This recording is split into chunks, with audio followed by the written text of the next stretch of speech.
Welcome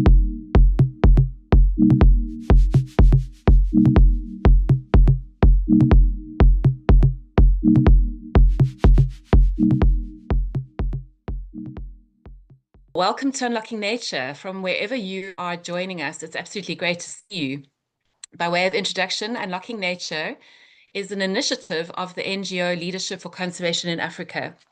Unlocking Nature brings together a community of conservation passionate people, a virtual campfire where we tell the African conservation story. Hi, I'm Kirsten Necker and I will be your host tonight. And now it is my pleasure to introduce Ian, an ecologist and conservation biologist who will be talking with us about under what circumstances could culling best serve elephant welfare. Ian is a scientist with Ezemvelo, KwaZulu-Natal Wildlife, where he focuses on wildlife conservation, ecological research, and shaping biodiversity planning. His work stretches from the impact of elephants on habitats to vulture conservation and developing species conservation plans to the prevention of wildlife-led exposure. Ian brings a wealth of experience, a deep commitment to conservation, and a thoughtful perspective on the challenges we face. Ian, the floor is yours. Go ahead. Thanks so much for the invitation to Share Screen Africa and LCA to speak on this subject. And also especially like to thank Marith, who turned my shabby slides into something that I can actually present this evening. And in particular, thank you to all of you that have joined. I look forward to furthering this discussion with all of you. And I see a number of colleagues, so greetings to them. So the current narrative is that culling generally is humane or bad for elephant welfare. And as a result, there's quite a lot of opposition to it as a management tool. In fact, there have even been recent calls in South Africa for reinstating a moratorium on culling. So tonight, I just want to explore with you whether there could be circumstances where culling is better for elephant welfare than not culling. Are there circumstances where not culling causes more suffering?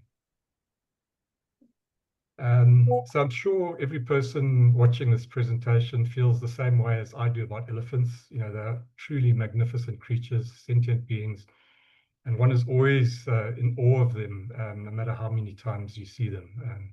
So the question arises, well, why would we ever deliberately kill them? And I think the word culling in the title of my talk would almost have certainly invoked some emotional response in you. For many, there might be some element of concern, or worried that someone is advocating for culling elephants. However, others might be feeling it's about time we talk about this. I think the number of people that have registered to participate, I think, speaks to the importance of the subject. When I agreed to speak, a number of my colleagues said, whoa, you're going to have a target on your back where they're going to slaughter you in social media and so on. So I do find it a little bit sad that there's a sort of growing fear about speaking about something that's so important for the future of elephants, for habitats and society. We speak a lot about all other forms of elephant management, but to some extent, culling has been off the table. And so I'm hoping that we can start some constructive discussions around this. But yeah, just to be clear, this is not a talk advocating for the start of culling. I'm not in any way saying that South Africa's got too many elephants now and we've got to start right now and so on. But yeah, what I am going to try and do is just go through a bit of a thought experiment to evaluate the impacts and some of the trade-offs of some of the decisions we have to make. And and maybe there'll be some new perspectives in there that will further the discussion. All right, okay, so had a brief introduction, but who am I? So I'm not an elephant expert. There's plenty of people in this room who are sort of elephant biologists and know a lot more about elephants than I do. So you'll easily be able to catch me out on many aspects of elephant biology and behavior. But I am an ecologist with more than 3 decades of experience in managing protected areas in South Africa. And during that time, I've been involved in managing ecosystems of which elephants are a part. So I'm also very familiar with the elephant norms and standards and other legislation pertaining to elephant. I'm also not a lawyer, so I'm going to go out a bit on a limb later when I speak with some broad brush strokes about some constitutional and legal issues. So please bear with me with that. It's part of creating the conversation. Yeah, and overall, let's just try and focus on the big picture of the message and not get too bogged down in the details. The good news is that I'm not going to use a lot of big words or speak to complex ecological theories or try and frame things in philosophical terms. So hopefully it's simple and easy to follow. And I'm certainly not here to lecture. I'm just here to start a conversation. Right. So just to reiterate the context in which this discussion takes place, and this slide has been shared before in this series, but there's nearly 100 properties with elephant in South Africa. And only one of them, or Kruger Park and the associated private reserves that are fenced into it, really could qualify as a large sort of open system, but even then that's sort of constrained. So yeah, there's nearly 100 properties with elephants, but only one of those is really a large system, which is Kruger and the associated private reserves that are fenced into that. And some of the concepts that are appropriate to larger systems don't really work in some of the smaller systems, and Sam discussed that last week. But today, I think it'll be easier if we focus on the majority of the elephant populations, which are those small fenced areas. So let's not worry too much about Kruger in this discussion. But I'm also not going to focus on biodiversity impacts at all, really. So there's lots of discussions around biodiversity impacts. A lot has been published. And so on. And so what I'm going to try and do rather is keep the focus on elephant and human welfare. But for this whole discussion, there needs to be some recognition that for any system, there is some limit to population size over which there's a negative impact on one or more of the area's biodiversity or tourism or social objectives, or where the entire system is at a point where significant undesirable changes can occur. Or when there's risk of undesirable population crash. So we don't need to argue where that point is, but we do need to acknowledge that in each system there's likely to be that particular level at which the objectives no longer can be met. So in loose terms, we can refer to that as carrying capacity. But we just need to emphasize that in protected area management, we realize that carrying capacity is not static. It varies over time and climate cycles, and usually refers to a range of numbers or densities and not a static number. All right. And then for this discussion also, we've had sessions previously on some of the non-lethal options. And the assumption in this talk is that all of those non-lethal options have been tried and have not been able to achieve the desired outcome in terms of the numbers of elephant or the elephant impact, or however we choose to define that. I said I wouldn't talk about biodiversity, but there's 7 pairs of lappet-faced vultures in KZN left. And this season, in the breeding season, two of those nests were pushed over. So that's had a big impact on the productivity of that population this year, at least. Okay, so the outline of the talk, really, we'll just discuss the reality of constrained systems, just recap on the illusion of some of the alternatives. But then really what I want to focus on is just the mathematics of delay, the impact of delay on numbers. And then also to focus on intergenerational equity, both for elephants and for people, and then leading into sort of the ethical dilemmas, some of the legal aspects, and then summing up at the end. All right, so I think most of you will understand that in South Africa, there's growing elephant populations, mostly in fixed spaces. Most reserves are considered small, in other words, less than 100,000 hectares, and most are completely fenced, so movement is not possible. And many of those populations, or many of those properties, really have more elephants than they had originally wanted. And because they're small, range manipulation, establishing resource gradients, like we can speak about for the larger systems, generally is not possible or effective. And often the entire area is accessible to elephants with no refugia. So even mountainous places like Itala, elephants put on their mountaineering gear and get up to some really steep areas. And then many of those properties on contraception, and we discussed contraception last week, but contraception slows the growth of the population. It doesn't stop it, and it certainly doesn't, in the short to medium term, reduce it. The other thing that we've got to bring into this, and I'll discuss it more later, is the effects of climate change.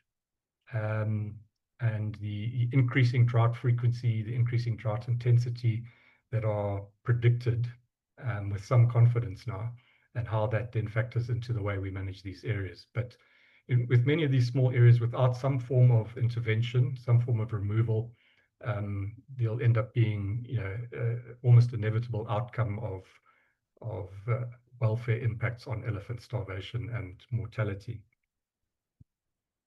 All right, so just quickly to speak to the translocation options. In conservation, we really have tried. We've reached out to other countries like Angola, Mozambique. We've reached out to other provinces. We've even put adverts in the newspaper to try and find places for additional elephants. And increasingly, actually, there's competition between elephant populations because everybody, well, not everybody, a large number of those populations are all trying to get rid of elephants at the same time. And, you can be pipped at the post by Sandparks or someone else that can provide elephants at a better deal. And we're also getting to the point where distance is becoming an issue in terms of the distances and the associated costs of transporting elephants to some of these potential new homes. It's also a huge sort of opportunity cost.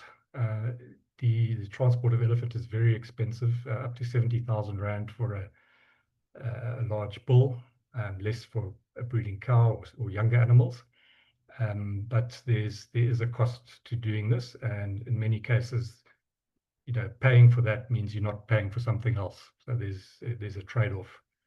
And we did mention it briefly last week, but sometimes the elephant norms and standards actually deter new properties from wanting to introduce elephant because it becomes quite onerous, and quite often when they do want to control numbers, there's a huge lag if they get permission at all in the short term. So while there are some opportunities, there's never going to be opportunities at the scale that's needed. So just very, very rough calculations. And, I'd be happy to work on this with someone to get this more accurate. But, in KwaZulu-Natal, we do need to find homes for at least 65 elephants every year, even with contraception. For the whole of South Africa, excluding Kruger, it was a bit of a guess, but it's going to be over 200 animals that would need to find, 200 to 300 animals that need to find new homes.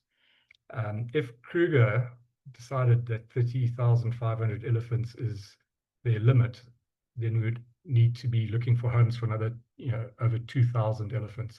So potentially the scale of the problem, in inverted commas, is about 2,400 elephants that potentially need to find homes. And I know Kruger has said 31,000 isn't the limit that they're managing at, but if they did decide that, that's the scale of the work that's needed.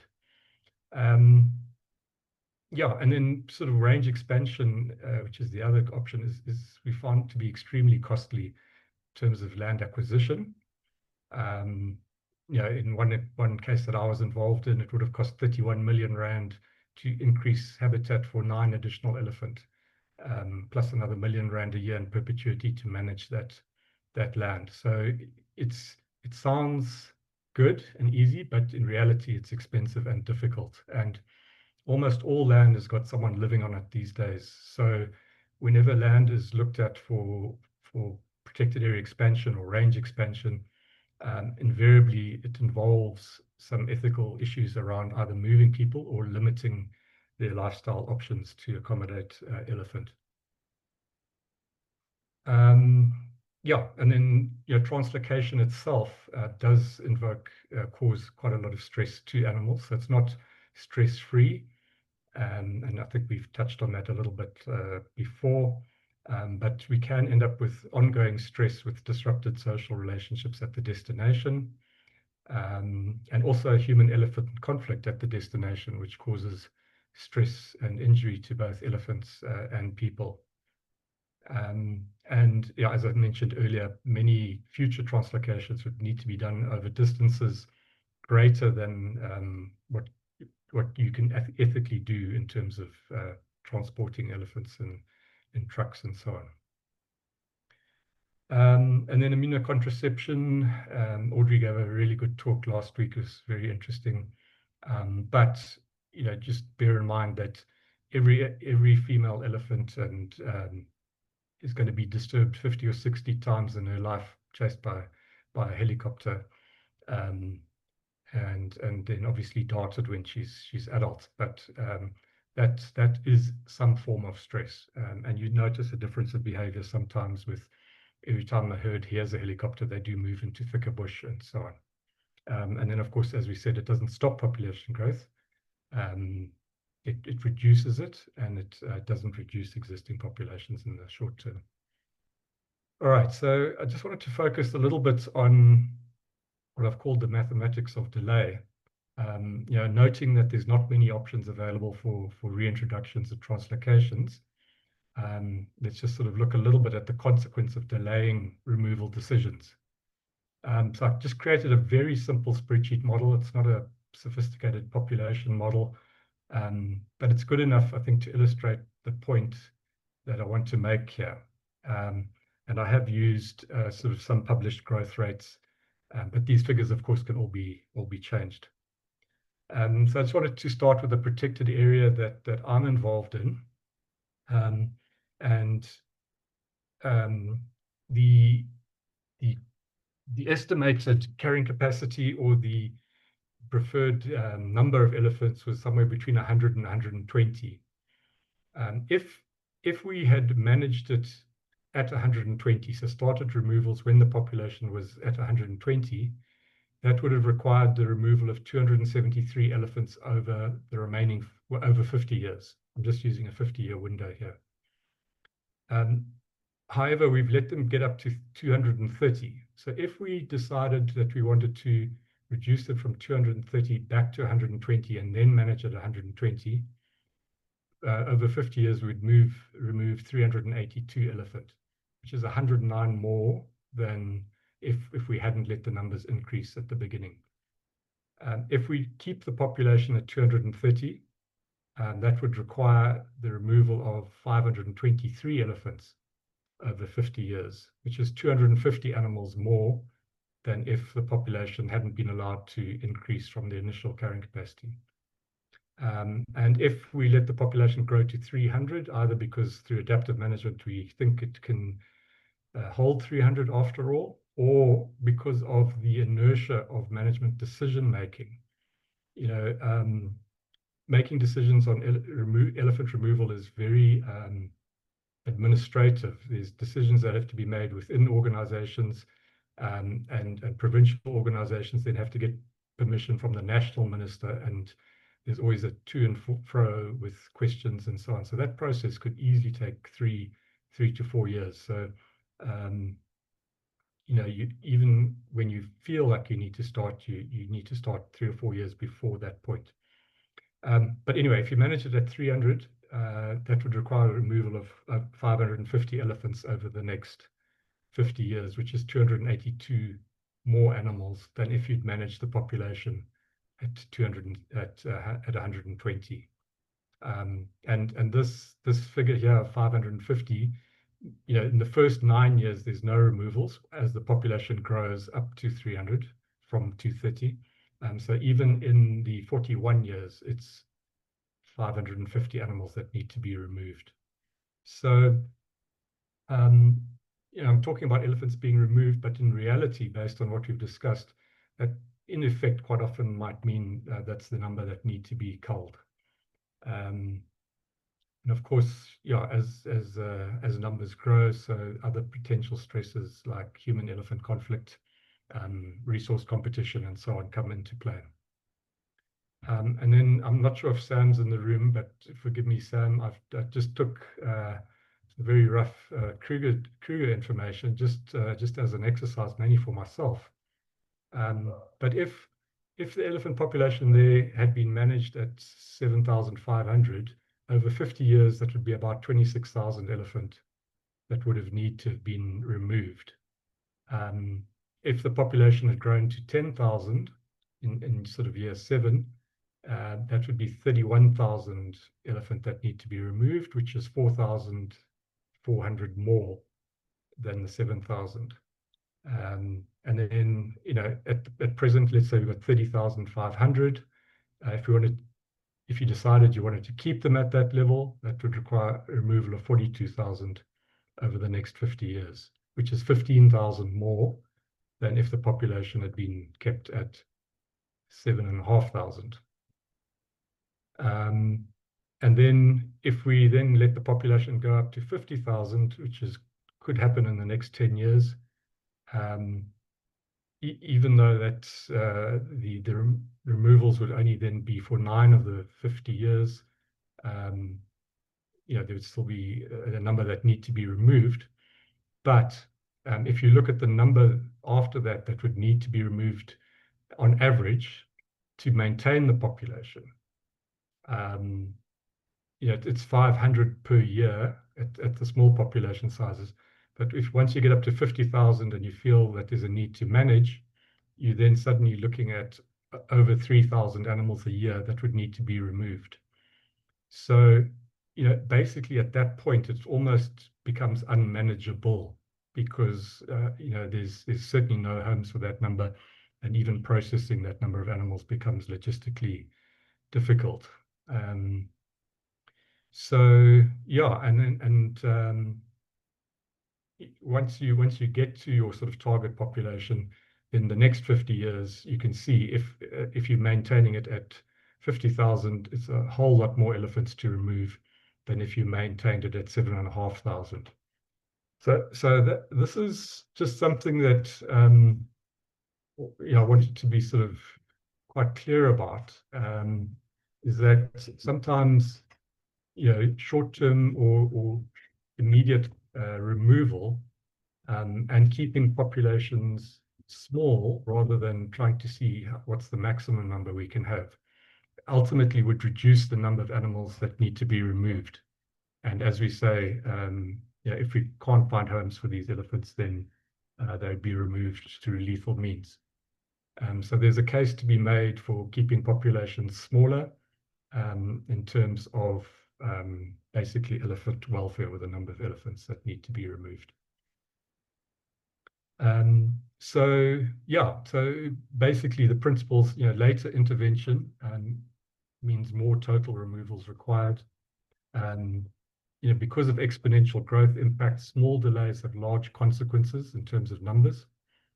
And in terms of sustainable management, early intervention minimizes the management obligation around long-term removals, because it's more manageable and more cost-effective. And then in terms of sort of planning, if you have predictable removals, it's easier to manage than suddenly having crisis management in a drought kind of situation. And so this sort of brings us to the paradox of where keeping populations smaller, potentially through culling, results in fewer elephants having to be culled. And also keeping the population smaller through culling will also result in fewer elephants suffering in future from these big droughts and starvation and the stress and social interactions that go with higher populations.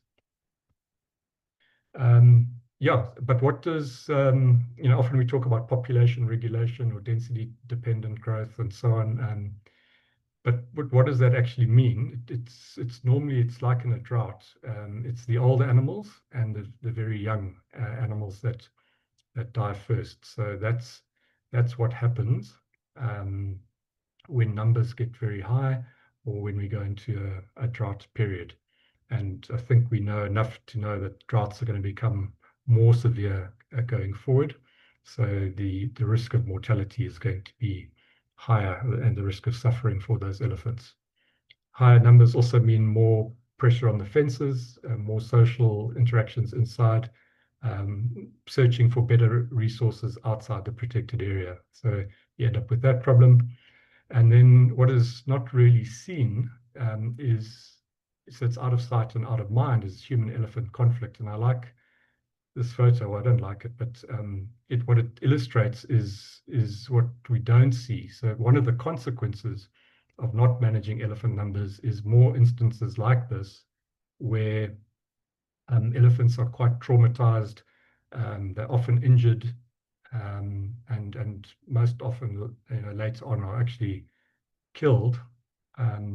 But that's not what is in people's sort of consciousness. So you think about culling and the stress that's caused by culling, but you're often not aware of these unseen consequences that result from not managing numbers. And we're seeing similar things in KZN now, where elephants from the southeastern corner of Kruger coming through Mozambique into northern KZN.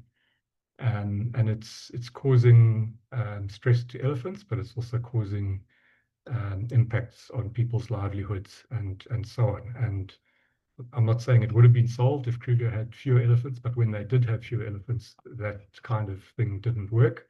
But I also know that in terms of transfrontier conservation, there's the idea that we reestablish these corridors, but I don't think anyone asked the people living south of Ndumu what they thought of that idea.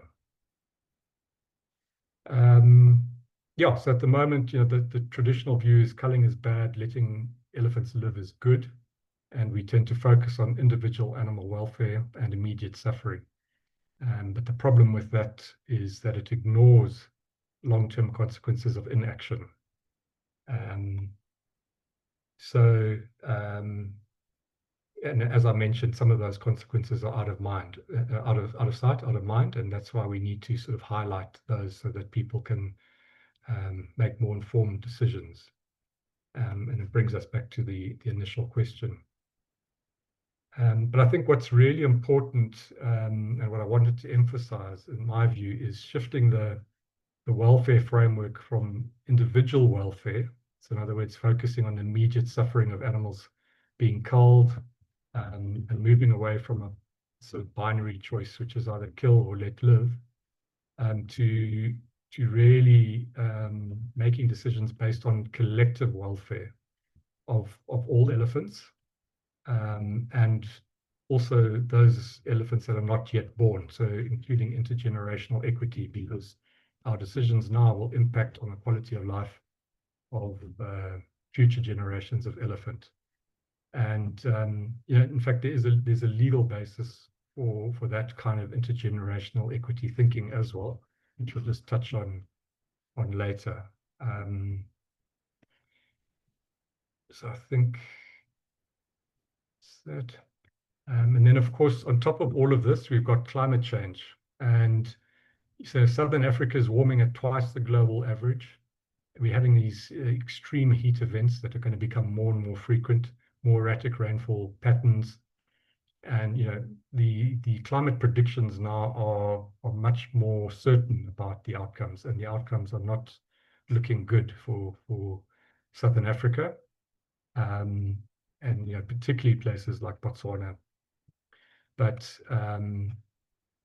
yeah, that's going to have big impacts on elephant sort of well-being, and we'll touch on that a little bit. But as you know, elephants are large animals, and they do battle to thermoregulate anyway, or to maintain a some sort of constant body temperature, because of the surface to area size, the big amount of muscles, and et cetera, all of that. And with the droughts then, so not only the heat, but with the extra droughts, there's going to be more limitations on food. as well as access to water. And that competition for those remaining resources is going to intensify some of the suffering of elephants. So at one level, you could say managing elephant numbers is actually a climate change adaptation strategy, which will make the lives of the elephants that remain better. All right, so just to put that in perspective, a female elephant born today, by the time she's a matriarch or an old matriarch, she'll live in a world that's 4 to 6 degrees Celsius on average hotter. And that's the average, not the extremes. Heat waves will be 3 to 4 times more frequent than now. And the confidence in these predictions is quite high. They're predicting extreme heat days above 35 degrees for over 200 days per year, as well as severe multi-year droughts. So those are some of the things that elephants that are born now are going to have to deal with before they die of old age. And so, some of the adaptation measures to mitigate some of that impact, an impact that's largely driven by the activities of man, are access to water and access to shade. And I think most of us might not appreciate how, the kind of environment elephants have to live in, elephants and other species. Often we're in a vehicle with some shade over us, probably with the aircon on and probably with a bottle of water. But it would be very different if you had to stand and walk and work in that heat all day. So I just wanted to touch on the issue of how elephants deal with heat. As we mentioned, large bodies with small surface area, difficult to maintain thermoneutrality. So the hotter it gets, the more they have to use behavioral adaptations to deal with heat. The things like wetting, reducing movement, reducing feeding, and standing in the shade. And these graphs come from a Botswana study.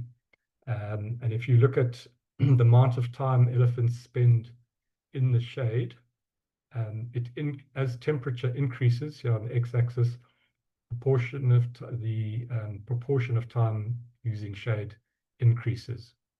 So I'm just going to close it. The probability of shade use increases as temperature increases. The need for wetting for cooling increases as temperature increases. And then the probability of resting also increases. So doing less activity so that they don't build up so much heat internally. So it's pointing to the importance of water, but particularly the importance of shade as something that the elephants could use to help maintain thermoneutrality. You'll see in this study that at the bottom here, this is skin temperature. So as ambient temperature increases, the actual skin temperature increases quite a lot, but the core temperature is buffered. If you look at the scale of this, they're managed through various mechanisms, including water loss and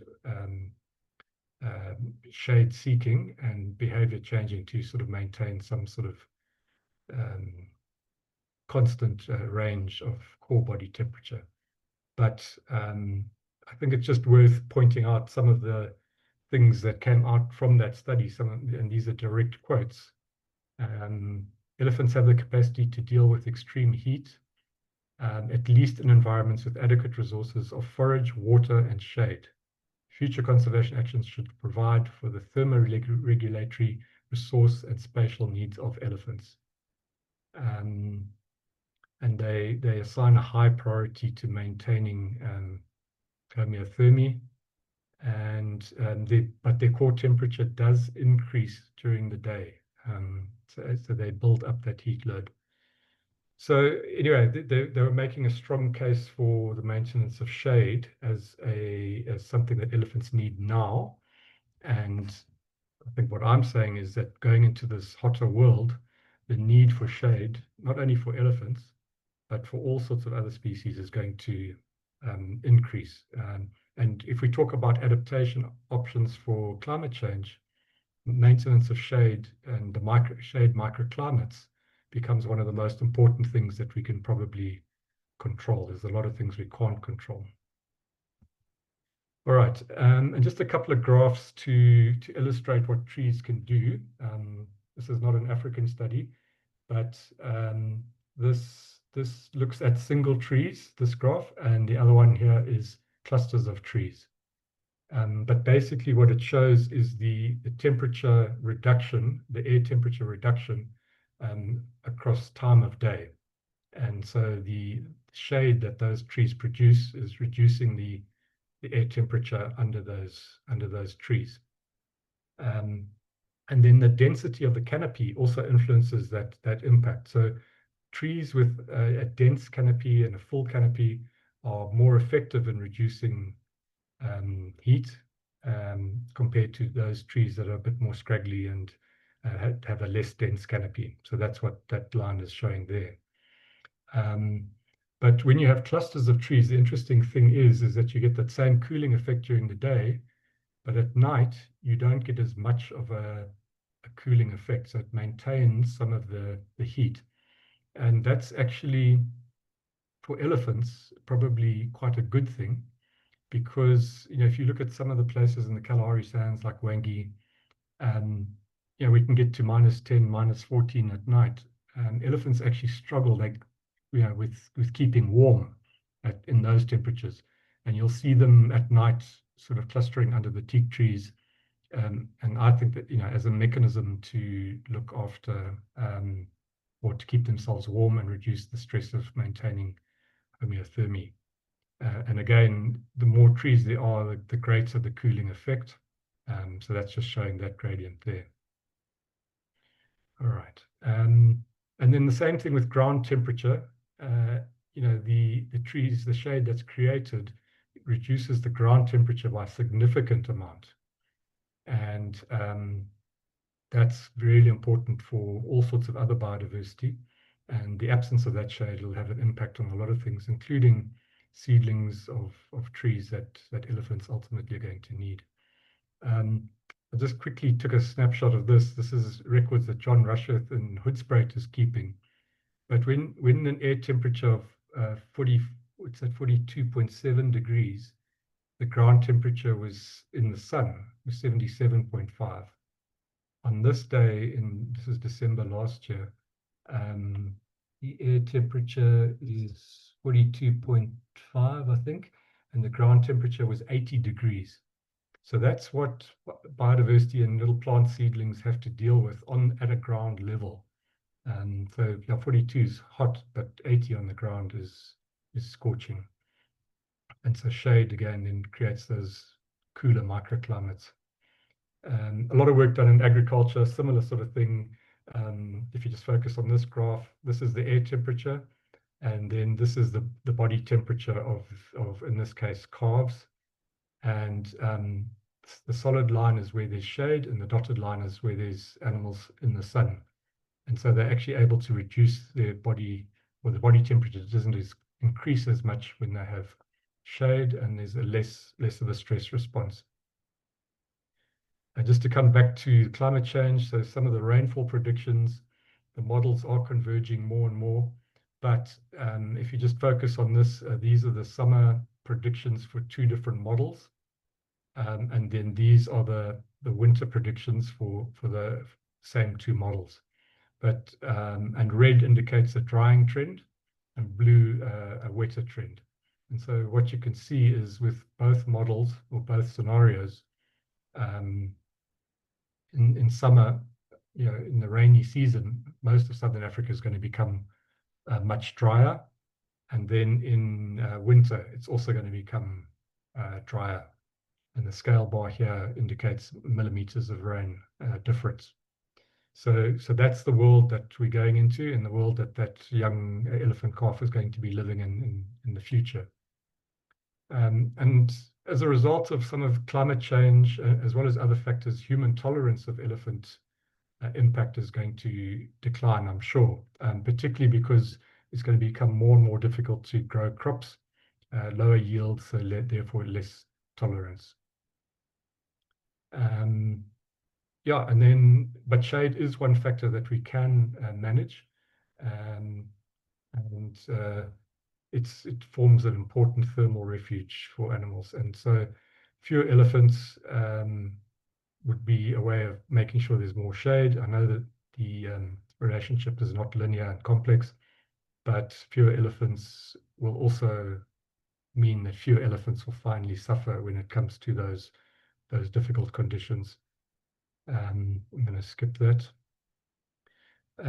But yeah, then if we just look at human welfare and environmental justice, so our current approach is resulting in an increase in human-elephant conflict and death. I mean, I don't have the data on that, but certainly in some parts of the world that I know, there's definitely an increase. And the frequency of elephant escapes from protected areas is likely to increase also as the quality of the fencing decreases. And it's the rural communities surrounding these areas that bear those costs. There's also an opportunity cost of disgruntled neighbors to areas and a breakdown of trust. And that can't always be quantified. And so, yeah, so sometimes we're prioritizing elephant welfare seemingly over human welfare, and surely that's a form of injustice. There also do seem to be double standards in the way people look at people having to live with wildlife. Just to quickly touch then on the legal side, the Constitution, not managing human-elephant conflict because of unmanaged elephant populations could constitute a breach of the constitutional environmental rights. So people often refer to Section 24 in terms of sort of the rights of animals almost, but it also speaks to the rights of people to have an environment that's not harmful to their health, safety, and well-being. And it could be argued that allowing elephant numbers to increase is potentially infringing on that right.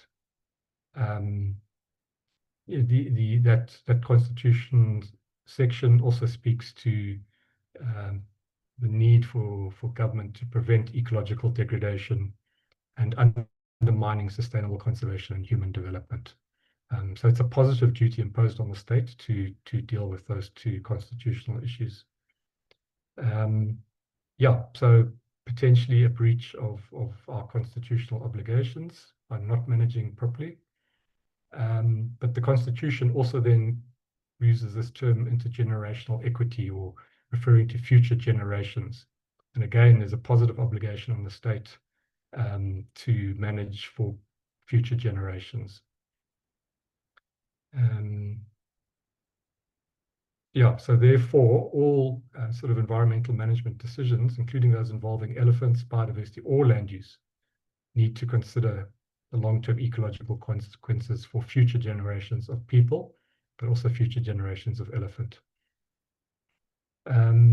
So the other piece of legislation that everyone's aware of is the elephant norms and standards, which are about elephant welfare, aren't they? But actually, if you read them properly, it's and look at the purpose and application of them, there's a lot of it about the long-term survival of elephants, the management of the ecosystems of which they occur, and the need to promote broader biodiversity and socio-economic goals. So that's fundamental in the elephant norms and standards. So it could be argued if you're not doing that, then you're potentially in breach of the norms and standards. And then there's a whole range of principles, and there's many principles that speak to elephant management. Elephants must not be managed to the detriment of other biodiversity values, should not be accorded precedence simply because they're elephants. Elephants must be managed in the context of the stated objectives for the ecosystem. Management must endeavor to minimize human-elephant conflicts. So if you're managing them in a way that isn't consistent with those, you're potentially in breach of the elephant norms and standards, in my view. So then the other piece of legislation is the Protected Areas Act, which then speaks to protected areas being managed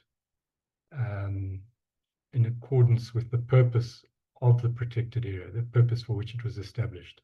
So if you're doing anything that's contrary to the purpose, you're actually in contravention, or you're not compliant with the Protected Areas Act as a protected area manager.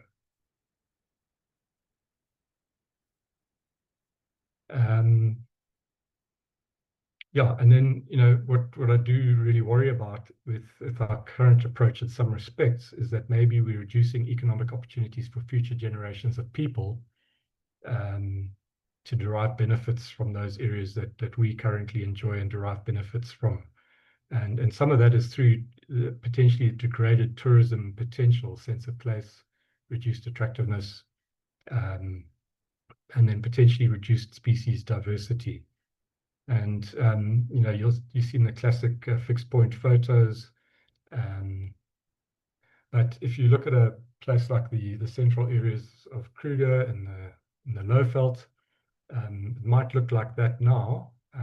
You can see there's been some impact on trees, but there's still a number standing and so on. But what are we leaving for the next generation? If the current rate of decline as those big trees either get ring-barked, pushed over, or die of old age, there's nothing really replacing them. Similar thing in sort of Zululand, where you might lose your large trees and have a less interesting landscape. And so we can have a look at that. Okay, and sorry, I believe I'm a bit faint. But just to try and, this is a way of just trying to visualize the future that we might be leaving for future generations, and how that might then impact on their ability to derive a livelihood from tourism or the use of wildlife.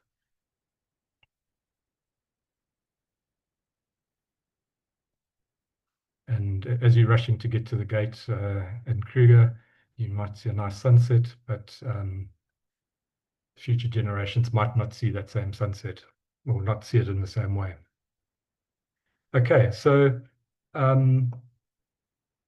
with just to come to looking at opportunity costs, as elephant populations increase, so your costs of management increase, whether that's contraception, fencing, fetching escaped animals, dealing with human-elephant conflict, compensation claims, and that's all happening at a time that resources are decreasing for conservation.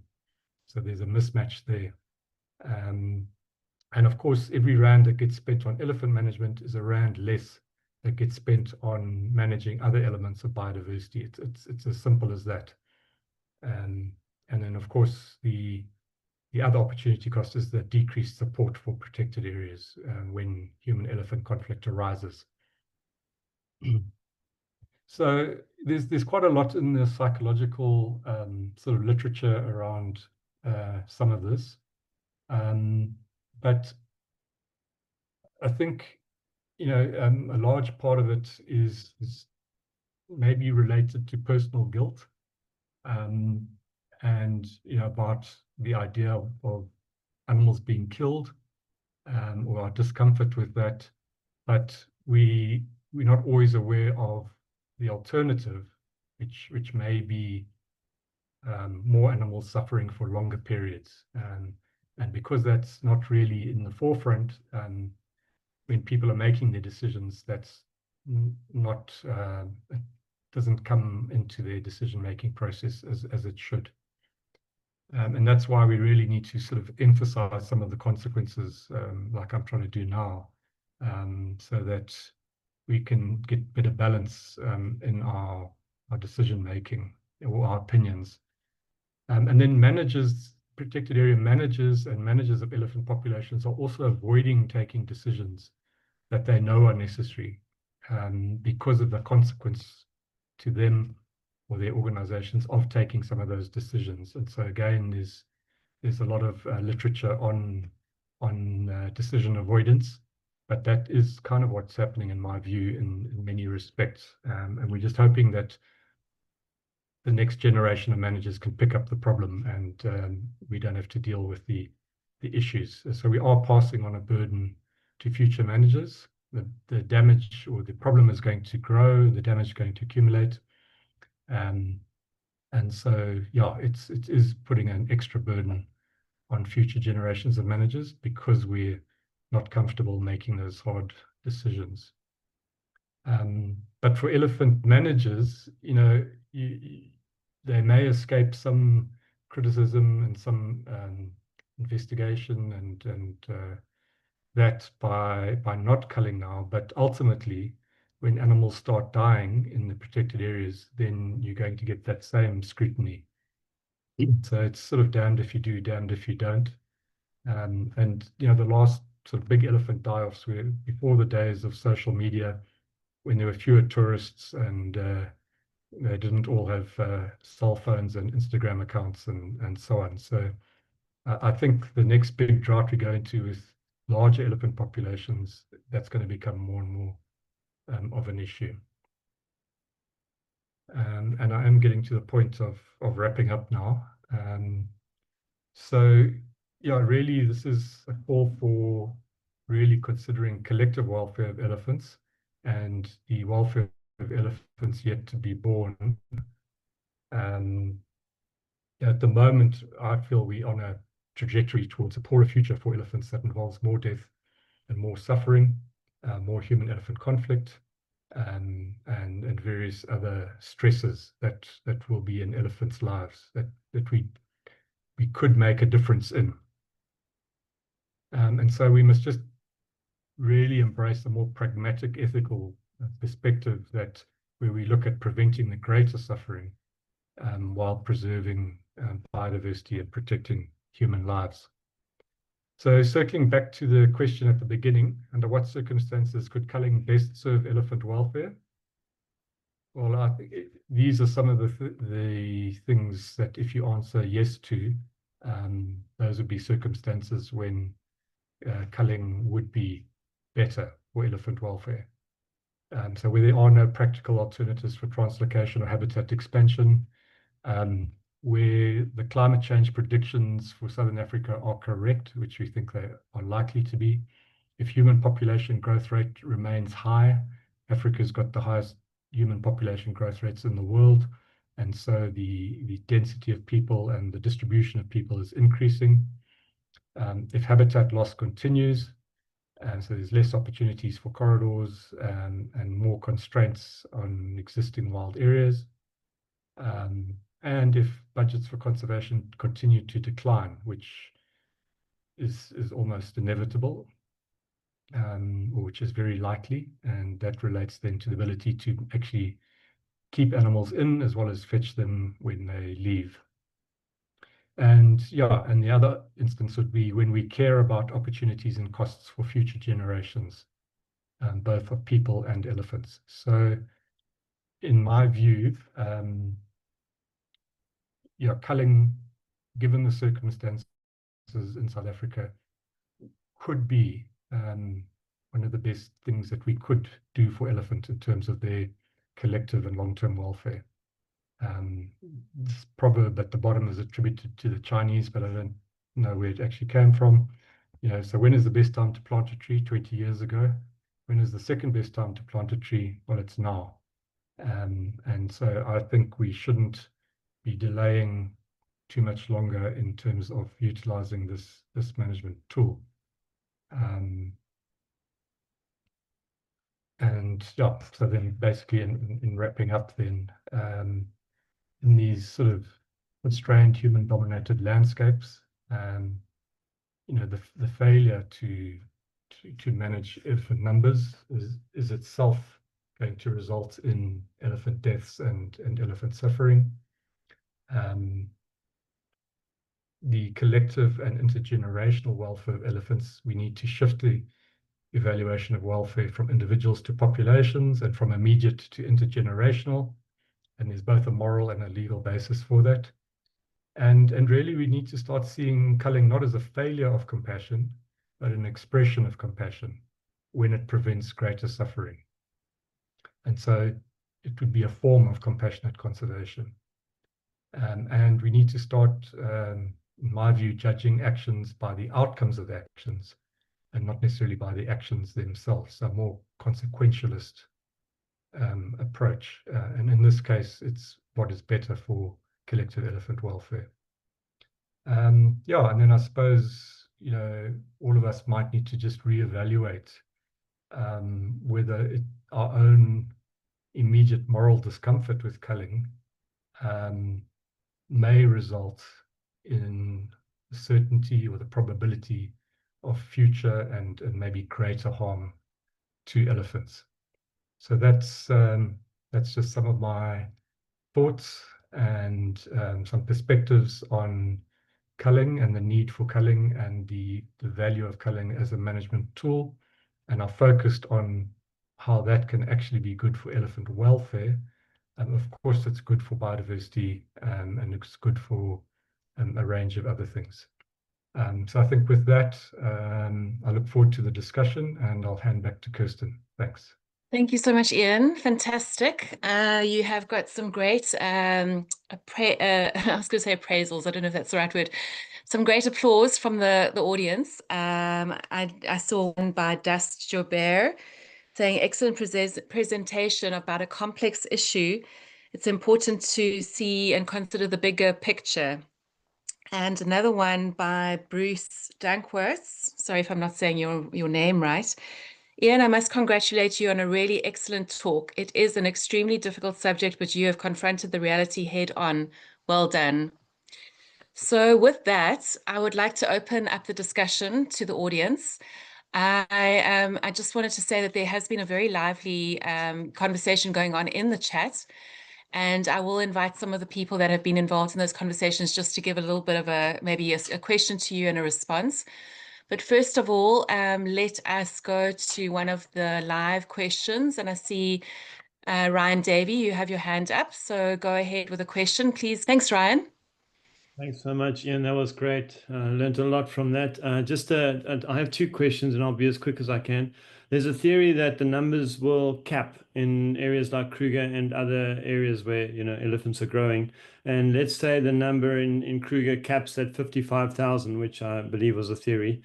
Can the vegetation handle that number? If not, then you introduce the contraceptive theory, and it manages the numbers, and through time it comes down to whatever it might be. Do we have a magic number that the vegetation in Kruger can handle?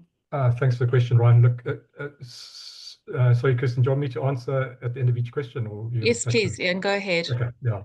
Now, look, I'd really not like to comment on Kruger. It's not an area I have sufficient experience in. But again,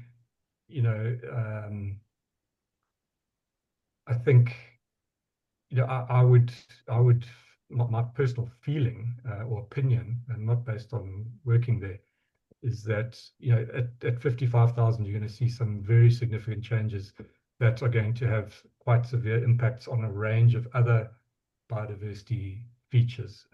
So we could talk about like kind of cycles and so on. But if you look at Tsavo, when that whole ecosystem got severely damaged by elephants, the reason it recovered is because all the elephants eventually died, either from drought or from poaching. And so then that gave that system a chance to recover. And I'm not seeing many practical ways of kind of creating those opportunities for several decades for systems to recover. So I'm very concerned about it.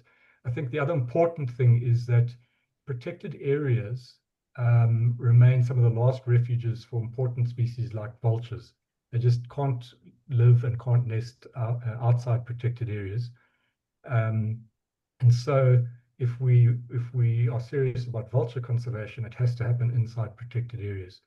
And that means there have to be sufficient trees for them to nest in, and sufficient trees recruiting into the bigger age classes to maintain them there.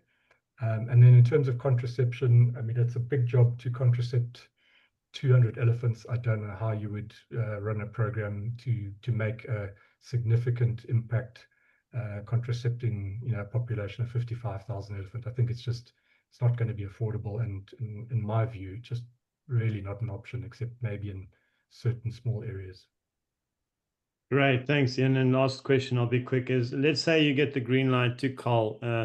Surely, are we capable logistically of managing that kind of an operation? Let's say, you called the amount of numbers that need to be called. Is there some kind of a consequence ecologically of a cull, with regards to rotting carcasses and trucks and all sorts of implements that are going to have to get to the vehicles to harvest the meat?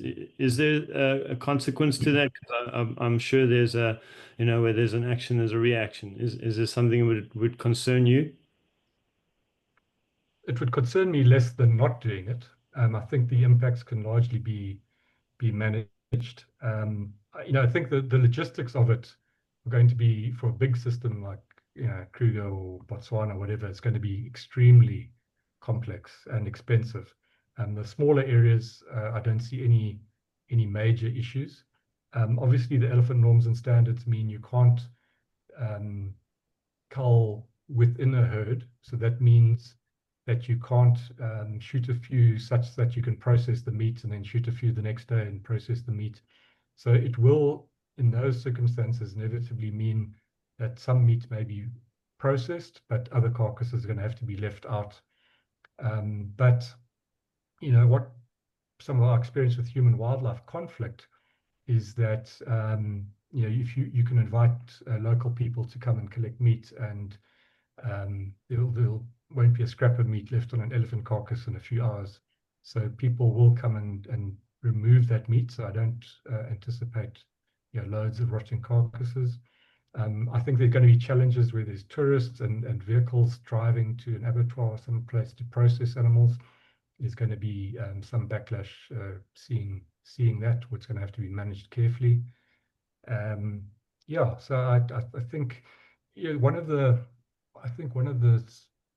kind of sad thing, but we had very competent rangers and that could do this very efficiently and very ethically, and had a lot of experience in it.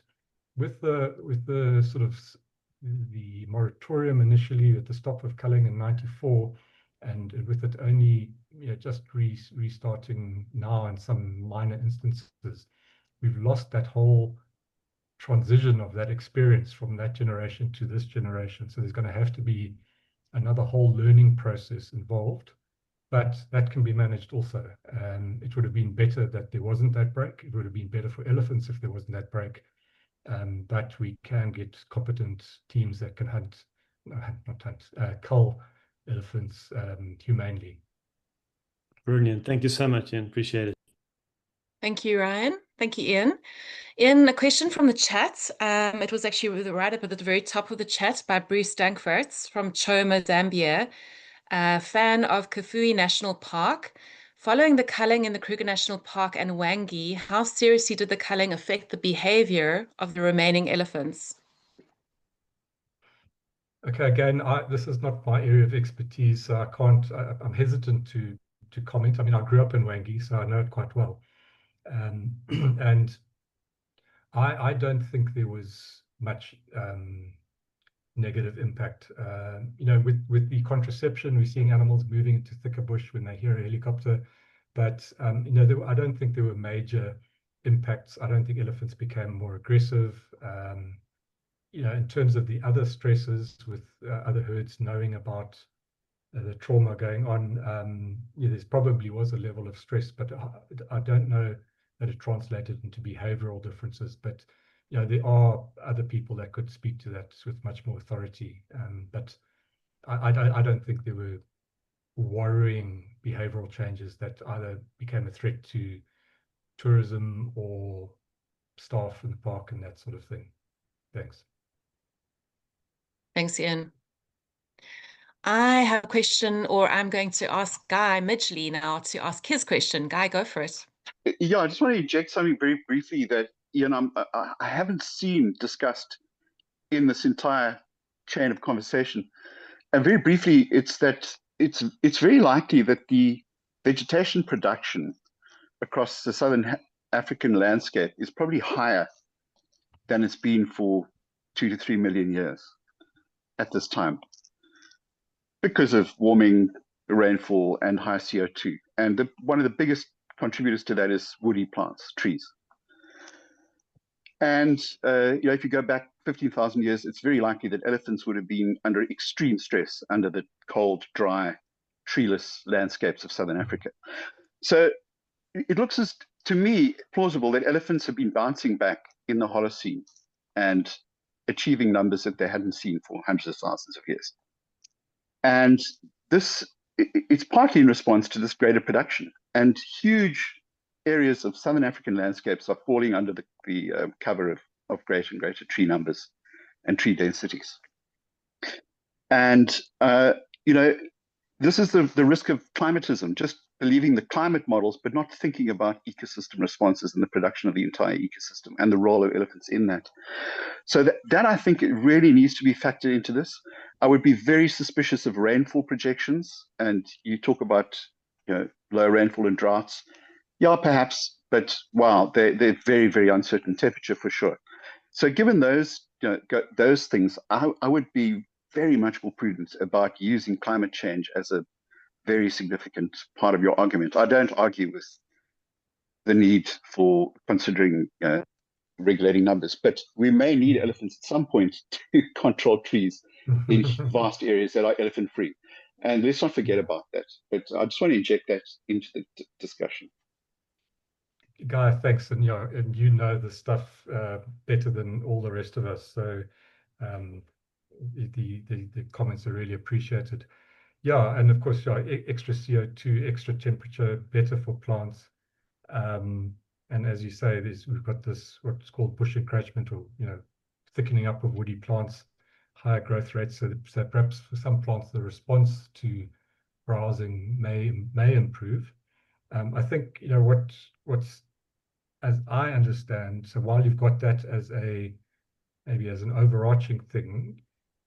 And again, maybe the models or the projections have changed, but even with that, when you have these multi-year droughts, that's still going to put a crunch on food availability and so on. So it was more around projections around that, but also just the physiological response to increasing temperatures. So with high elephant densities, that would tend to keep that new vegetation growth shorter, and not much of it potentially would get to the big tree stage. Remember, we're talking about times or circumstances where there's high elephant density. But yes, I think it's a very good point. But I think we do have to start thinking about it. And what if,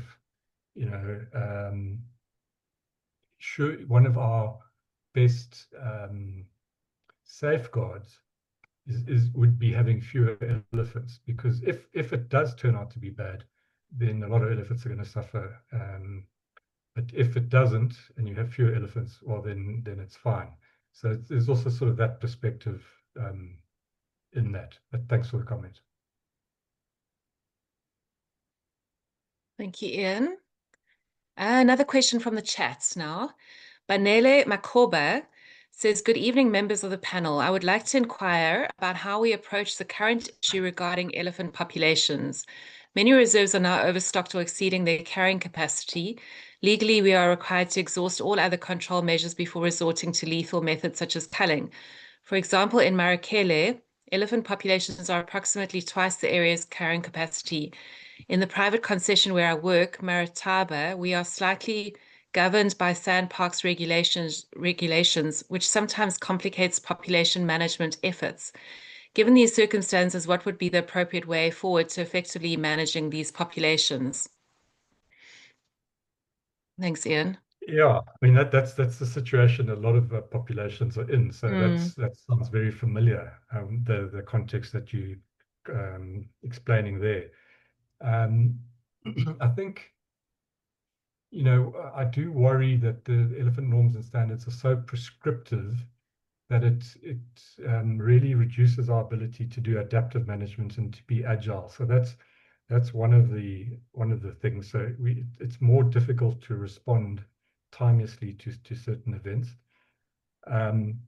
And also what's not clear, and I guess we'll be testing it, is how much evidence do you have to provide that you've looked for alternatives? How much evidence do you have to provide that you've tried to do range expansion, before you can then move to other options of translocation or culling. So I think that's a thing.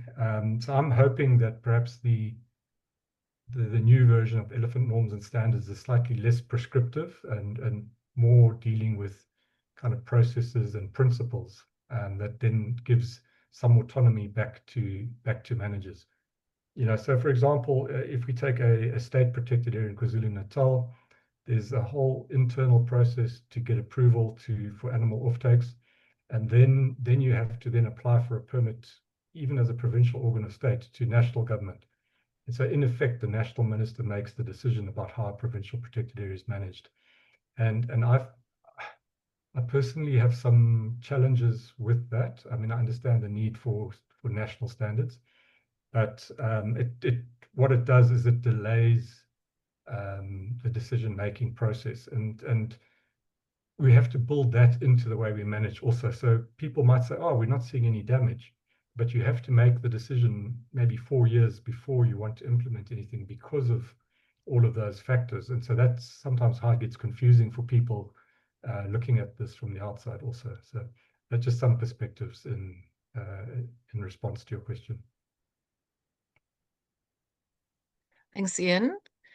I see you, Ian Redmond and Audrey Del Sink. I'm first going to go to Don Ross, who's got his hand up first. Don, go ahead. Thanks very much. Ian, I'm just raising this point because a few times in your presentation you implied a criticism, or indeed directly made a criticism, of some opponents of culling, of exercising a kind of deontological perspective with respect to elephants, when a more utilitarian or consequentialist approach would perhaps be in order. It seems to me there's some inconsistency there in the following sense, that the fundamental cause of all these problems is that we've got humans and elephants competing for the same space. And in South Africa, we don't, unlike some other places like India, we don't arbitrarily move people out of the way in order to clear room for elephants. And of course, especially in South Africa's history, there are very, very good reasons for that. But notice that ultimately what that boils down to is we decide humans have rights, which we must not violate. That is explicitly deontological thinking with respect to humans. So, I mean, we get to the conclusion that culling might be the answer by just applying one kind of ethical philosophy to people and the opposite kind of ethical philosophy to elephants. So, I mean, I guess I'm inviting you to be a little more reflective when you make the comments about deontological thinking, right? You haven't abandoned it, it seems to me, across the board. You've abandoned it specifically as applied to elephants. Thanks. Yeah, look, I mean, obviously this is a very quick overview, and then we could have a much more detailed discussion over a glass of wine. But I think the point I'm trying to make is that, let's say humans have rights and elephants have rights, but the best way to give effect to those rights for elephants is actually by having fewer elephants, because those elephants that are there then have a better quality of life.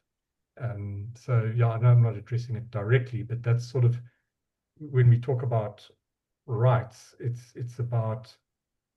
not just the rights of the animal that maybe have to be killed or translocated, but it's the rights and the well-being of the other elephants that are going to be affected by the numbers of elephants. So that's sort of the point I was trying to make. Yeah, just very quickly, just a quick follow-up on that point. I mean, it actually seems to me it would be, rather than getting into an issue of whether we should be deontologists or not, a reason for being very, very reluctant to cull that doesn't rely on any kind of strong rights sense or deontological sense is just this. But then it's also the reason for being careful about about ordering people to move, and that is just, I think we must be very, very cautious in what kinds of empowerment we give to authorities to decide on life and death. We must approach that with extreme caution, because all authority to do that tends to be abused, and it has been abused in the past when people have been able to cull elephants. Sure. Thanks, I'll Don. take that as a point. Yeah. Okay, Audrey has had her hand up for quite a long time. She was quite active in the chat as well. So Audrey, do you want to give your response to Ian? Thank you. I'd just like to echo the sentiments of Mr. Don Ross. I think that was really well said. So I'm definitely not going to be as eloquent as what he was. But my point is that I agree that I feel that there were a couple of inconsistencies. And one of those was that the mathematics of delay doesn't compare apples with apples. And, even taking into account the removal of 3,000 or 5,000 elephants per year, it will mean a massive intervention and trauma. And I think we've heard it so often in this talk and others that there's so much mention that's made of the social consequences and the disturbances, for example, through immunocontraception, but there's very little mention that's made of the prolonged and acute trauma that culling will cause. It's exactly the same method of action through a helicopter. The only difference is that when Mr. Rushworth talks about collective and intergenerational welfare, he's not seeing it from the perspective of the animals that are left behind through that culling process. And we know that elephants have extremely tight social families, and that there are studies that demonstrate that they do experience post-traumatic stress and trauma as a result of culling, and even through poaching events, etc. And we tend to skirt over this and pretend that it doesn't happen because, oh, it's only 100 or 250 elephants. But we know that this can manifest in very abnormal and untoward behavioral consequences. And when you have a tourism product that comes into play, this clearly is not something that should be taken lightly. And then, the other thing is that reference was made to the fact that sort of ecosystems operate in flux, and there was reference to climate change, etc. And yet, slides were made to fixed point photography, and that's a real flaw because that's again referring to a fixed state. And we tend to neglect this holistic management, and we don't take into account herbivore assemblages, fire and water regimes that most often are abused and not correctly managed in the first instance. And we just often point the finger at the elephant. And so it's very, very quick to, not look at everything from a holistic perspective and just blame the elephant. So I disagree in terms of some of the aspects there, and those photos with Impala as well, 10 to 1, they often are the cause of the problem too, seeing as though they themselves are mixed feeders. So I'd urge caution there. And then just with regards to the law, with the norms and standards, well, they may be prescriptive, they are being revised, and certainly there is room for improvement. But I think that the very principles under which they were founded are solid and important, and we shouldn't discredit them. And so the same principles that you picked out, there are others that are equally important and are there for a reason. Everything that we know about elephants is why the norms and standards were established in the very first place, and why culling was actually sort of mass culling was prohibited in South Africa to begin with. And so we shouldn't be going backwards and kind of reinventing the wheel with that regard. Thanks very much. Thank you, Audrey. Ian, would you like to respond at all? Yeah, thanks for the comments, Audrey. And yeah, this is not an easy issue, and that's why we have discussions like this, but again, it's part of what needs to happen is people need to be aware of the consequences of different decisions, and I feel that too much of that is hidden, and it needs to be more in people's consciousness when they decide how they feel about it, or have a view on.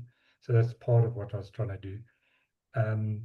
I think, in terms of ecosystems, I think as ecologists, we understand how these things all interact with fire and rainfall cycles and other browsers or mixed feeders. So yes, it all interacts, and it doesn't mean that we only have to manage elephants. We may have to manage other elements of the system, or change the way we manage those elements of the system.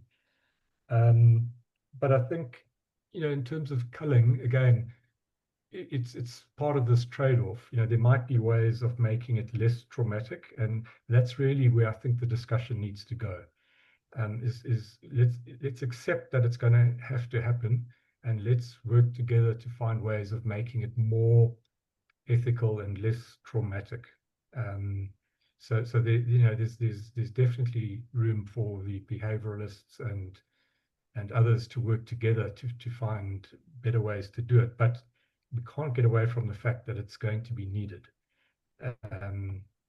And it's then, I suppose, at that point, it's balancing the kind of, I suppose, the psychological state of other elephants that may be impacted by the trauma against the certainty of longer term suffering and longer term stress for all elephants in that system associated with overpopulation. So those are the hard sort of balancing things that we've got to do, and it's not easy, not easy. Thank you, Ian. Ian Redmond, would you like to unmute and ask your question? Yes, thank you. A very, very thought-provoking talk, Ian, and thank you for leading us through the kind of decisions that people feel that they should make.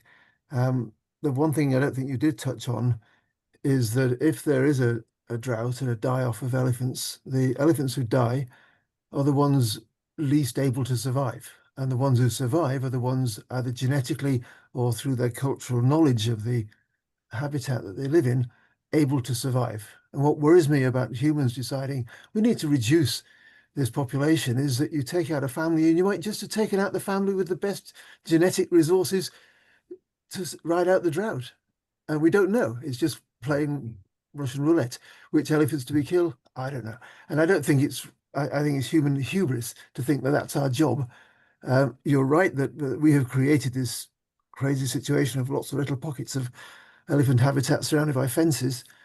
But given their role in the wider ecosystem, I think looking for ways to restore that role in surrounding areas with the involvement of local communities, and as was touched on in a previous one of these sessions, the potential for payment for ecosystem services of elephants, either brush control or dispersing seeds for the trees that will grow in the future, might be a way of engaging communities to put up with elephants or even benefit from elephants and see them as useful components of their ecosystem, rather than, if you traumatize them by shooting some, then you're living alongside scared elephants who don't trust humans, and that increases the conflict. So the evolutionary consequences haven't, I don't think, been touched on this evening, and the potential for utilizing elephants as allies in the fight against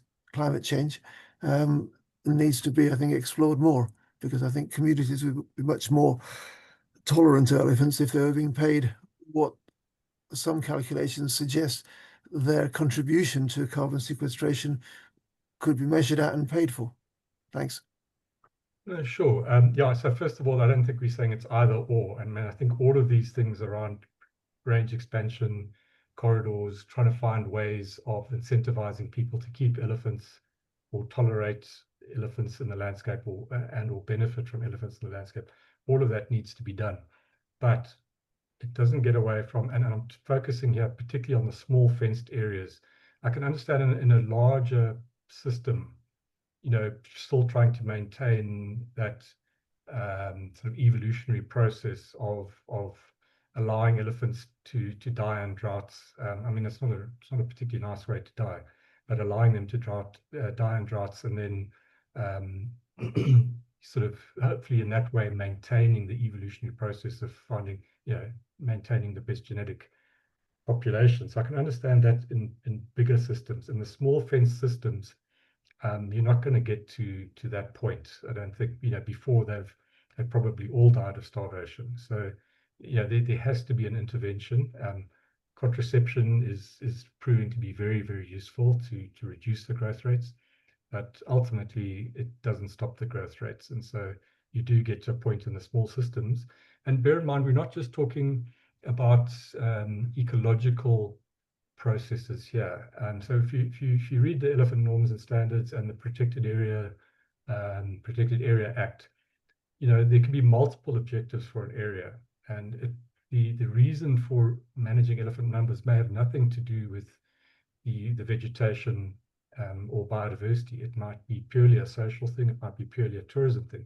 But if you stated that as your objective, then you manage according to that. So I think there's sometimes some confusion between having to prove that there's been negative effects on the vegetation before you can cull is not always correct, because there could be other reasons why you're managing numbers, and those social and other reasons could be equally valid. So yeah, in terms of ecosystem services, I mean, one of the simplest things, and again, it might sound paradoxical, but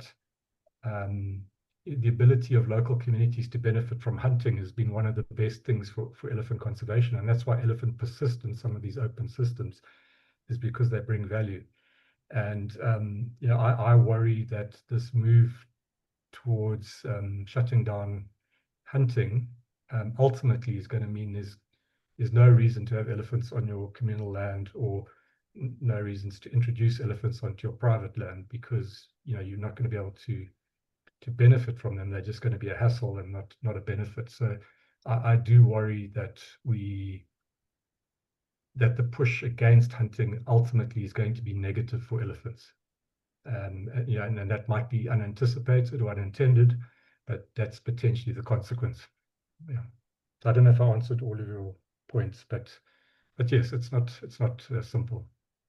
And I Thanks, deal a lot with genetics, and that's I really value the thinking around around evolutionary processes. Thank you, Ian. I'm going to take 2 more questions, which I see on the screen. I see, Norman, your video has just come on. I'm not sure if you have a question. But let me first look at one in the chat, which is from Claire Davies. And she says, I may have missed this, but wondered if you had factored in the international pressure from NGOs that are very anti-culling, which is likely to be quite significant. Yes, so it's blackmail, isn't it? If you cull, then we're going to create tourism boycotts. So they did that previously, and the minister, was quite concerned about that.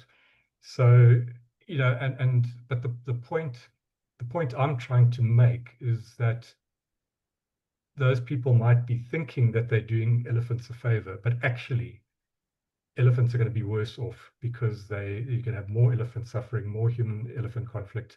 And so overall, elephant welfare will not be served by that kind of approach.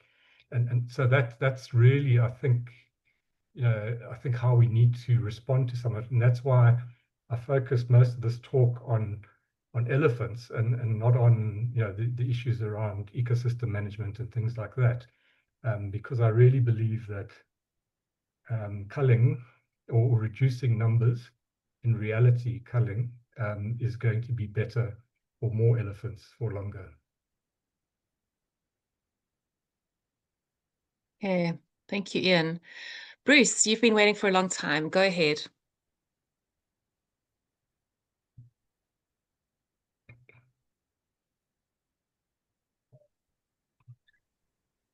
Evening, Ian. Hello, Bruce. Nice chatting again. Been a long time. So I want to preface by a comment and say that one should bear in mind that science or learning about the world is confrontational. We don't get very far with polite debate in science. The best advances are made where people present opposing views strongly and argue about those views. So in that light, and because I know you well, and I know that you will still love me after I've given you a blasting, I'm going to do exactly that. Ian, when you raise any ethical issue, particularly in a complex system, you immediately are faced with an ethical dilemma. If you think about the COVID episode, a relatively simple sort of a system, one organism, and a couple of strategies to contain what was perceived as a disease, and then look at the global disaster that ended up in, simply because we didn't evaluate the dilemmas correctly. Human beings are very, very bad at resolving ethical dilemmas.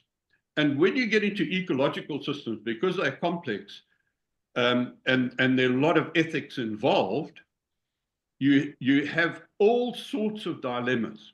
And the problem with dilemmas is that you need hard, solid data to resolve them properly. And most people don't use data, they use the heuristics that they're used to, or their opinions, or whatever it is that they perceive the world to be, to resolve the particular ethic that is of concern. Here we are faced with the ethics of culling elephants and whether trees are going to be left and so on. It's a very, very complex system, as you know.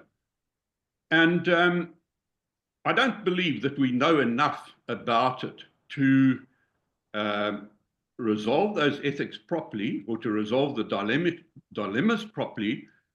And in particular, I want to draw you out on a few of the things that you've raised. You've raised them well, and it's good that they're raised. But let's just take the whole carrying capacity issue. There's a pervasive perception that elephants will not equilibrate with their system, and that when they do, as you illustrated in the slides, there are going to be no trees left. Now, sitting in the audience, I saw Holly Dublin's name on the list there.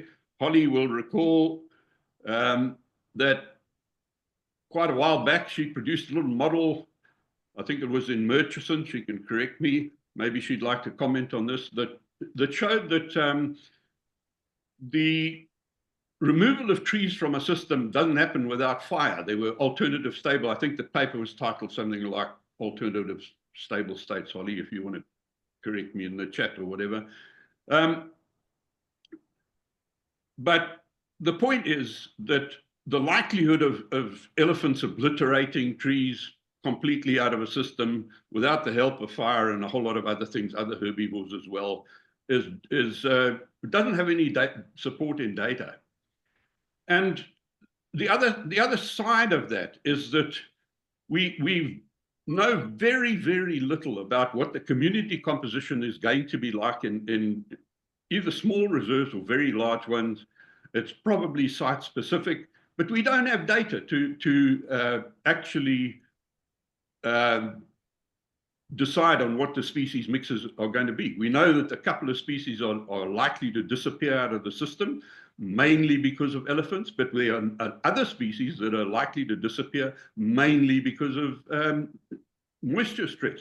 So we haven't gone about, and I want to point a finger at government here. We can barely count the numbers of animals in our game reserves. Never mind do the research that's actually needed to answer the questions that should be answered. Government are abrogating on their fiduciary duties in a really, really big way, and they need to be hauled over the coals because of it.